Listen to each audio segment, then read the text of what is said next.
சிம்பிளிஃபிகேஷன்ல இந்த கொஸ்டின் ரீசெண்டா எஸ்எஸ் எக்ஸாம்ல கேட்டிருக்காங்க. அதாவது √6 + √7 டிவைடட் பை √6 - √7 = என்ன வரும்னு கேக்குறாங்க. ஸோ இந்த மாடல் சம் கேட்டாங்களா எப்படி குயிக்கா சால்வ் பண்ணறது போகலாம். அதற்கு முன்னாடி நம்முடைய அகாடமியில 2026ல வரக்கூடிய டிஎன்பிஎஸ்சி குரூப் 2 குரூப் 4 அதே மாதிரி டிஎன்யூஎஸ்ஆர்பி போலீஸ் எஸ்ஐபிசிக்கான டெஸ்ட் பேட்ச் லான்ச் பண்ணியிருக்கோம். இது கம்ப்ளீட்ல இந்த மாடல் சம் கொடுத்தாங்களா இங்க என்ன கொடுத்துருக்காங்க √6 + √7 டிவைடட் பை √6 - √7.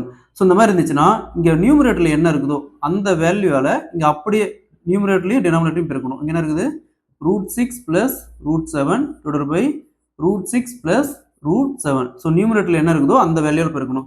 நெக்ஸ்ட் √6 + √7 ரெண்டு டைம் இருக்குது. அப்போ √6 + √7 ஹோல் பவர் ஸ்கொயர் ரேட் பண்ணிக்கலாம் வகுத்தல். கீழே பாருங்க டினாமினேட்டர்ல √6 - √7 இங்கே √6 இன்ட்டு இது வந்து பெருக்கல் அர்த்தம் √6 + √7. இது என்ன மீனிங்னா a plus b into a minus b is equal to a square minus b square right பண்ணலாம். ஸோ அப்போ ஏங்கிறது இங்கே 6. அப்போ √6² minus √7 ஸ்கொயர். நெக்ஸ்ட் பாருங்க இங்கே √6 + √7 ஸ்கொயர் அதாவது a plus b whole power square. இதை a² + b² + 2 into a into b right பண்ணலாம். ஸோ அப்போ ஃபர்ஸ்ட் a². இங்கே √6² இதை அப்படியே ஸ்கொயர் பண்ணால் ரூட் போயிடும், பேலன்ஸ் என்ன இருக்கும் 6 இருக்கும். ப்ளஸ் இங்கே √7² இது ஸ்கொயர் பண்ணால் ரூட் போயிடும், இப்போ பேலன்ஸ் 7 இருக்கும்.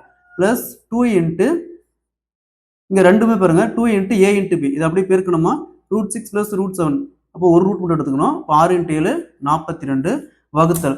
ஸோ இங்கே ஸ்கொயர் பண்ணும்போது ரூட் போயிடும், பேலன்ஸ் பார்த்தோம்னா 6 இருக்கும் மைனஸ். ஸோ இதே மாதிரி இங்கே ஸ்கொயர் பண்ணும்போது ரூட் போயிடும், பேலன்ஸ் பார்த்தோம்னா 7 மட்டும் இருக்கும்.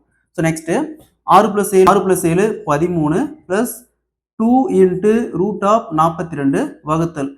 -7 ப்ளஸ் 6 போச்சுன்னா -1. ஸோ இந்த மாதிரி மைனஸ் இருந்துச்சுன்னா இந்த மைனஸ் வகுத்தல் இந்த மாதிரி மைனஸ் இருந்துச்சுன்னா நியூமரேட்டரில் இங்கே ப்ளஸ் இருந்தால் அப்படியே மைனஸாக மாறும். -13 -2√42. ஓகேங்களா. Answer will be -3 -2√42.